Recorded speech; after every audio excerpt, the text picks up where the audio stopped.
Hello, Peter. Yes.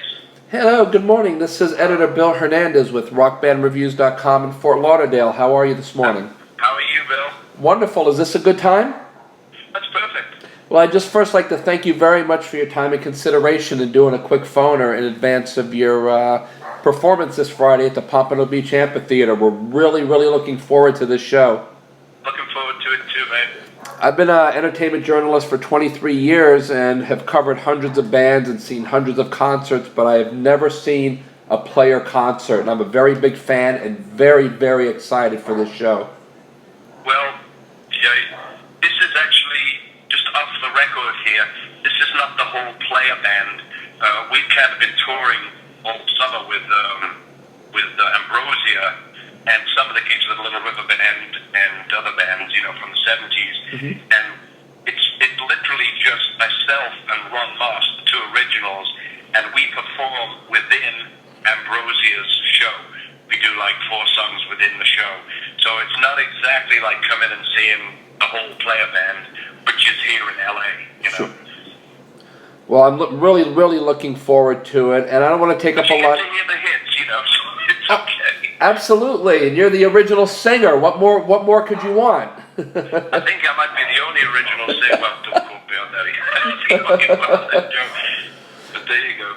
Well, I just wanted to ask you a few questions, and to start, I wanted to ask you, at what point in your life did you know that you wanted to make music for a living? I've actually I've been writing a book for 15 years, and the best part of it, of course, is I'm from Liverpool, England, and I can pretty well tell you that I used to go to the cabin, in Liverpool, and I actually went once when I was too young to get in. My brother got me in, and the Beatles were playing like a lunchtime session for the office workers before they made it, and I'd never been in a club like that in my life. It was like a cellar, in this Waterhouse district. Went down the stairs, and the Beatles were so loud, and I was like so impressed. I knew that that's what I wanted to do, Did you have a point in your career where you actually were able to meet the Beatles? I did meet McCartney and Lennon, and I met Ringo on a separate occasion. I was an Apple writer for a short time when I was living in London in the late 60s. Excuse me. And I was actually writing a song in the Baker Street Apple building with a friend of mine, and my friend said, "Come on out quick, somebody coming up the stairs I want you to meet." And McCartney and Lennon were coming up this, it was a very thin, skinny, tall building.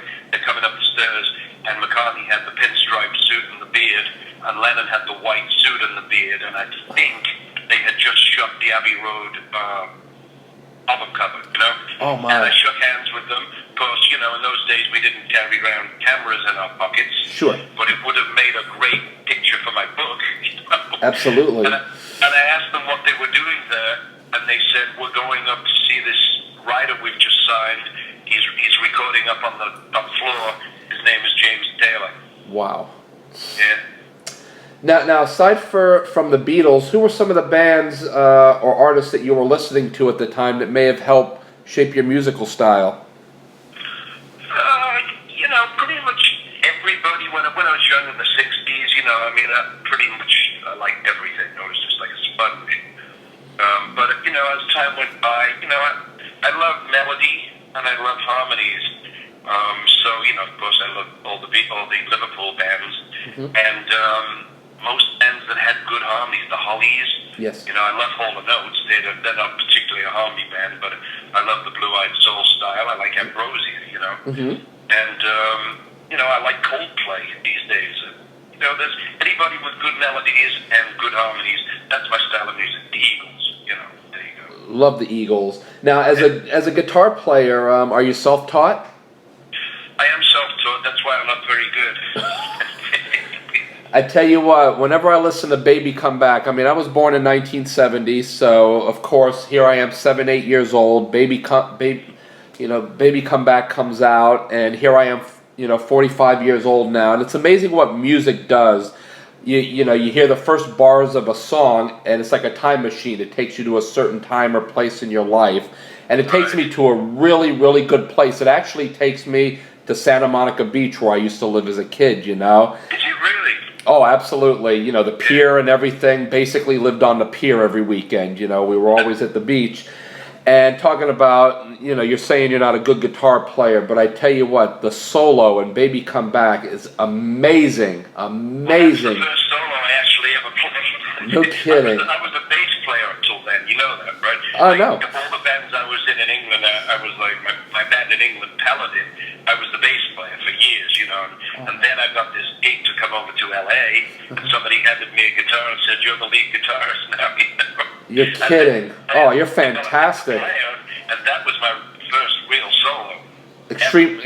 Extremely impressed because I play guitar and I can't do anything near that. It's amazing. You must be really bad then. Absolutely. Now, your voice is also your instrument. Do you do anything to maintain your vocals? No, I don't. You know, we're doing all these concerts with all these other bands now, and I mean, half the guys they're like chopping up ginger and this, that, and the other, you know, before they go on stage. You know, I don't do anything. I never have. Now, how did you come to write, you know, Player's biggest hit, Baby Come Back? How did that come about? It was actually, and it has been documented, J.C. Crowley, who I wrote it with, it was one of the first few songs. We met in Hollywood at a party, you know. I started talking to him. I thought he was an interesting guy, very left field, Texas guy, a little bit country, you know. And we yapped for an hour, and we said, let's get together and try to write a song. This is like way back before playing. And we did that. We wrote a handful of songs, and I had just broken up with somebody, and he had just broken up with somebody, and so the natural thing was to write a sad song. Sure. You know? And so it's a little bit of both our stories in that song. It took us a couple of days to finish it up, you know. And we went into lots. Before we wrote that song, we actually went into lots of, you know, record label offices, Clive Davis, everybody, you know. And then, you know, we were turned down by a lot of people. And then as soon as that song was put in the mix, it was instant. You know, we went into Lambert and Potter's offices, Haven Records, and they said, that's a hit. And, you know, they got us signed to RSO, to Al Corey, and it was, in fact, a hit, you know. Now, speaking of record labels, do you miss the days of having to deal with record labels? Do you think the way things go today, where you can actually just go out and publish your own music and produce your own stuff? Yeah, I've always been my own publisher, you know, through different other companies, but we actually put a real CD, a physical CD out a couple of years ago, for many reasons. It was on the Frontiers label, and it was pretty much done exactly how it used to be done. I think that was pretty much the end of it, though, you know.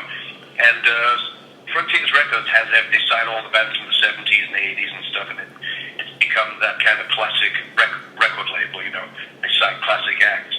And, you know, it did okay for what it was. We weren't expecting to get another number one, but it was nice to go on the road, do these tours, and then have a new CD out, you know. And it's actually a real good CD. It's like a collection of my newer songs from the past, you know, 5 years or whatever. Now, finally, now what is next for you on the horizon for both you personally and for the band Player? Well, we have a tour. We've got sporadic gigs like the Pompano one through the first February, March, April, May. I'm going to South America possibly with Al Stewart. Nice. Having a solo trip for a week. He's doing 40 minutes, I'm doing 40 minutes, just with acoustic guitars, you know. We're going down to like 3 different countries in South America. And then July and August, we're doing another summer tour with Ambrosia, Robbie Dupree, and Matthew Wilder. Oh, wow. And the band Yacht Rock Review out of Atlanta. And that's going to go for a couple of months, and maybe through September, with any luck, you know. They're still adding dates. And, you know, I've actually started a new Player album. I'm just in the early stages of it. I have to do albums because I write songs. Yes. You know, so I have to record. And by the time I have enough songs for an album and I'm happy with what I've got, That's, I've never had a problem. I've never not gotten a record deal. Mm-hmm. This time we may just go a whole different route. Ron and I, we didn't used to do a lot of gigs in the past because Ron was on the Bold and the Beautiful for Yes. 26 years. Mm-hmm. Ron is our original bass player, Ron Moss, and he played Rich Forrester for like 26 years on the Bold and the Beautiful. Yes. And he's still with me. It's the two of us pretty much are the two original members of Player. And he's doing this. He'll be at Pompano Beach with me. And I think maybe towards the end of the year we'll have yet another album, completed. Well, we're certainly looking forward to that, and certainly looking forward to whenever you complete your book. I'd be very interested in reading that. And right, I know. And I just want to thank you again for your time and consideration, for taking time out of your schedule on a Sunday to do this quick interview. We'll have it up and running by this afternoon, and I will send you a link so you can take a look at it. And I know Wayne Nelson personally, and I just did an interview last week with Burley, and they're going to leave us passes to come backstage, and I was wondering if we can come by and say hello to you as well. Absolutely, yeah, sure. Okay.